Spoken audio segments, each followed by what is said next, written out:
कभी सोचा है कि बुलेट अगर ब्लॉक से टकरा के इस पार से उस पार चला जाए तो ब्लॉक क्या राइज करेगा या ब्लॉक वही रहेगा? चलो देखते हैं।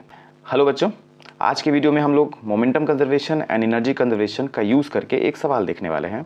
तो देखो सवाल में क्या है, एक बुलेट है जो कि ब्लॉक एट रेस्ट से टकराने वाला है। जस्ट बिफोर कोलिजन का सीन यहाँ दिया हुआ है। After collision bullet emerges out with 1/3 of initial speed such that block rises to maximum height h less than r, then we are supposed to find h। ठीक है, तो सवाल ये है। तो देखो बुलेट जब ब्लॉक से टकराएगा तो टकराने के बाद क्वेश्चन बोल रहा कि अपोजिट साइड से जो है 1/3 स्पीड से बुलेट निकल चुका है। अब ब्लॉक कुछ हाइट राइज कर रहा, तो टकराने के प्रोसेस में कुछ वेलोसिटी अचीव किया होगा, है ना। टकराने के प्रोसेस में कुछ वेलोसिटी अचीव किया होगा। उस वेलोसिटी की वजह से काइनेटिक एनर्जी, और काइनेटिक एनर्जी की वजह से ये ऊपर की तरफ भागेगा, और काइनेटिक एनर्जी ऊपर जाने पे काइनेटिक एनर्जी जो है कम होगा क्योंकि पोटेंशियल एनर्जी बढ़ रहा होगा, है कि नहीं। ठीक है, और होते होते वेलोसिटी जब यहाँ जीरो हो जाएगा, काइनेटिक एनर्जी जीरो हो जाएगा, वो होगा क्या, मैक्सिमम हाइट। ठीक है, तो टकराने के जस्ट बाद इसका क्या वेलोसिटी है ये अपने को फाइंड करना पड़ेगा। सबसे पहली बात उसमें लगेगा मोमेंटम कंजर्वेशन, और जब वेलोसिटी कुछ आ गया है ब्लॉक का, उस वेलोसिटी की वजह से काइनेटिक एनर्जी, और उसकी वजह से जब ये ऊपर बढ़ेगा तो पोटेंशियल एनर्जी बढ़ेगा और काइनेटिक एनर्जी घटेगा। जब काइनेटिक एनर्जी जीरो हो जाएगा उस मोमेंट पे कितने हाइट पे था वो हम लोगों को फाइंड करना है। ठीक है, तो देखो ड्यूरिंग कोलिजन बुलेट जब टकराएगा ब्लॉक से तो बुलेट पे इम्पल्सिव फोर्स लगा और एक्शन रिएक्शन पेयर से ब्लॉक पे भी इम्पल्सिव फोर्स लगा, है ना।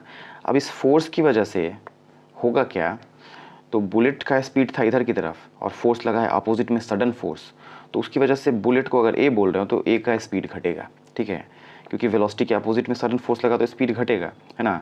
और ब्लॉक था रेस्ट पे और उस पर सडन फोर्स लगा हॉरिजॉन्टल में फॉरवर्ड में, तो उसकी वजह से इसका स्पीड बढ़ेगा। बी का रेस्ट पे था और एक झटका लगा, उसकी वजह से इसका स्पीड फॉरवर्ड में क्या होगा, बढ़ेगा। ठीक है, तो ये होने वाला है, बुलेट का स्पीड घटने वाला है, ब्लॉक का स्पीड बढ़ने वाला है due to this impulsive force. ठीक है, अब हॉरिजॉन्टल में देखिए ए प्लस बी सिस्टम को, तो हॉरिजॉन्टल में ये फोर्स बैकवर्ड में और ये फोर्स फॉरवर्ड में। कंबाइंड ए प्लस बी सिस्टम के लिए एक पॉजिटिव डायरेक्शन में एंड एक नेगेटिव डायरेक्शन, तो एक प्लस साइन के साथ एक माइनस साइन के साथ। नेट फोर्स हो गया जीरो ड्यूरिंग कोलिजन, है ना। तो नेट फोर्स अगर जीरो है तो change in momentum, Newton second law से बोलते हैं net force is equals to rate of change in momentum.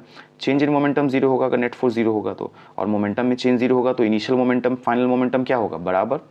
तो इसी को क्या बोलते हैं, मोमेंटम का कंजर्व होना। ठीक है, तो यहाँ पे भी नेट फोर्स हॉरिजॉन्टल में ड्यूरिंग कोलिजन क्या है, जीरो ए प्लस बी सिस्टम पे, तो जस्ट बिफोर कोलिजन से जस्ट आफ्टर कोलिजन में मोमेंटम क्या होगा, कंजर्व होगा हॉरिजॉन्टल में। बोल बात है पक्की, मोमेंटम क्या होगा, कंजर्व हॉरिजॉन्टल में, क्योंकि फोर्सेज हॉरिजॉन्टल में क्या है, जीरो ड्यूरिंग कोलिजन। तो देखो just after collision bullet emerge out हो गया 1/3 ऑफ इनिशियल स्पीड से, और उस प्रोसेस में ब्लॉक को भी कुछ वेलोसिटी इम्पार्ट कर दिया। ठीक है, अब हॉरिजॉन्टल में देखो तो जस्ट बिफोर कोलिजन ये सिचुएशन था, जस्ट आफ्टर कोलिजन ये सिचुएशन। तो जस्ट बिफोर कोलिजन से जस्ट आफ्टर कोलिजन में मोमेंटम कंजर्व करते हैं, तो m into you into capital M into zero initial momentum. बाद में बुलेट जो है u/3 स्पीड से 1/3 ऑफ इनिशियल स्पीड से जा रहा, तो m times of u/3 and capital M का कुछ वेलोसिटी v हो गया है फॉरवर्ड में, तो m v फॉरवर्ड को पॉजिटिव लेके लिख रहे हैं।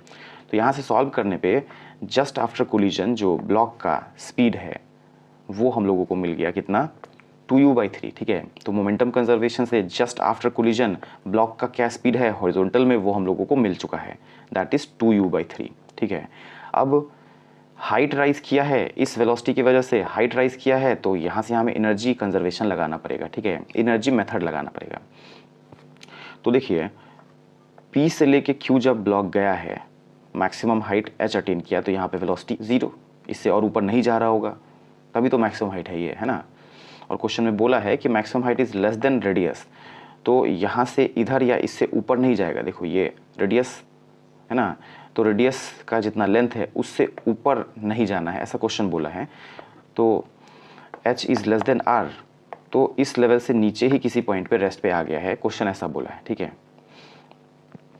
तो यहाँ से यहाँ में देखिए फोर्सेस क्या क्या है, टेंशन है एंड mg है ना।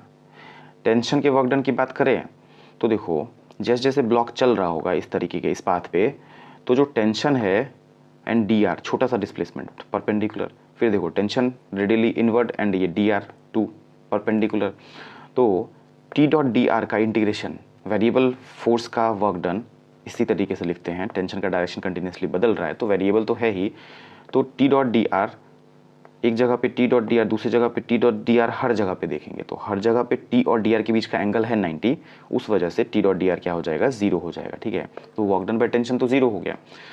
तो टेंशन था other force other than conservative force, है ना। Work done by force other than conservative force को इस तरीके से लिखते हैं डेल्टा यू बाई डेल्टा के, सम के बराबर, और ये वर्क डन जीरो है ना, और ये वर्क डन अगर जीरो है तो डेल्टा यू प्लस डेल्टा के, इसका सम इक्वस टू जीरो, तो डेल्टा यू ये है, डेल्टा के ये है, इसका सम इक्वस टू जीरो, तो माइनस साइन के साथ जो यू इनिशियल के इनिशियल था वो इधर की तरफ आ जाएगा, तो U final plus K final will be U initial plus K initial. अब यू फाइनल देखो, यहाँ पे G P zero, H height पे जो है G P M G H है ना ब्लॉक का, तो यहाँ पे हम लोग वही लिखे हैं, final potential energy M G H, initial potential energy zero, final kinetic energy zero, initial kinetic energy में ये वेलोसिटी ये मास यूज़ करोगे तो देखो हाफ एम 2u/3 का स्क्वायर। अब यहाँ से सॉल्व करने पे मैक्सिमम हाइट का जो वैल्यू आएगा वो सॉल्व करने पे इतने के बराबर आ रहा है। ठीक है, तो यही है आंसर। ठीक है, बाकी मिलते हैं अगले वीडियो में।